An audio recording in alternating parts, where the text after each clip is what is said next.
Okay, hello guys, welcome today.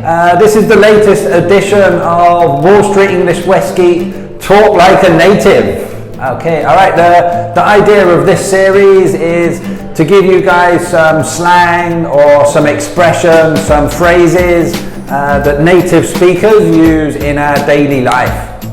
Okay, so for today's episode, I'm going to introduce to you 6 phrases or 6 kind of phrasal verbs or idioms that include animals.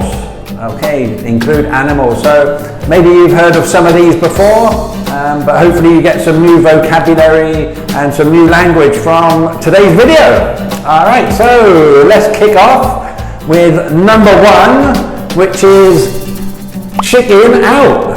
Chicken out. Okay, to chicken out. What does this mean? To chicken out means to not do something that you're too scared to do it. Okay, you're too scared to do something. For example, last week I was going to go skydiving, but I chickened out. Okay, I didn't go skydiving. I was too scared to go skydiving. Okay, so I didn't go skydiving. I chickened out. All right, so number 1, chicken out. Number 2 is pig out. Pig out. What does this mean? Pig out means to eat a lot of something in one go. All right, so imagine that I'm so hungry now that I'm going to go and pig out on Isan food. Yeah, I'm going to go and eat a lot of somtam, going to pig out on lab pork or lab chicken. Okay, so pig out. We can use it in the past tense. All right, so yesterday, me and my friends pigged out on cakes and pastries. Yeah, we were so hungry, we pigged out on cakes and pastries. All right, so number 2, pig out. Number 3 is to duck out. Duck, like oink oink. Duck out. Okay, duck out means to leave somewhere without telling anyone. Okay, so maybe you leave somewhere quietly, you leave like secretly, not telling anyone. Okay, for example, last night I ducked out of the party because it was so boring. Yeah, it was boring. I didn't want to be at the party. Okay, so I ducked out. I left. I didn't tell anyone that I was leaving. Okay, so duck out. Number 3. Okay, the next 3 are kind of like idioms or some expressions, okay, using animals. So the first one is hold your horses. Okay, hold your horses. Okay, this means to not be in a hurry to do something, like slow down. Yeah, don't do something too fast.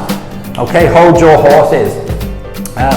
For example, at the moment, we can't leave Thailand at the moment because of the border closure, because of COVID. So I might say, hold your horses on booking the flight to Japan because we can't leave Thailand at the moment. Okay, so hold your horses, slow down, don't be in a hurry. Okay, chill.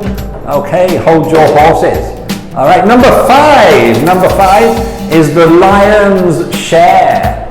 The lion's share. The lion, the king of the jungle. Okay, always the big animal, always gets the big food, right? So the lion's share means to get the biggest portion of something. Okay, maybe you go out with your friends and there's one person who gets the biggest portion. Okay, you can say he gets the lion's share. Okay, normally when I go out with my mum and dad, my dad always gets the lion's share. Okay, so that's number 5. And the last one, last but not least, number 6 is like a duck to water. Like a duck to water. What does this mean? Like a duck to water. Okay, so this means when you start to do something for the first time and you're very good at it. Okay, you have some natural ability to do something even though it's the first time that you've done it. Okay, some of you guys might know our fantastic teacher, Mr. Ryan Hatch.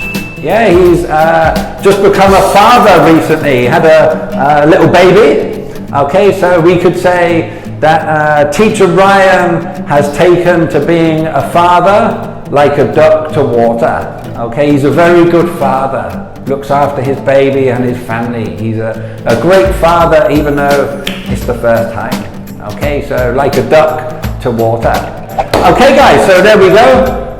6 talk like a native expressions introduced from Teacher James to you.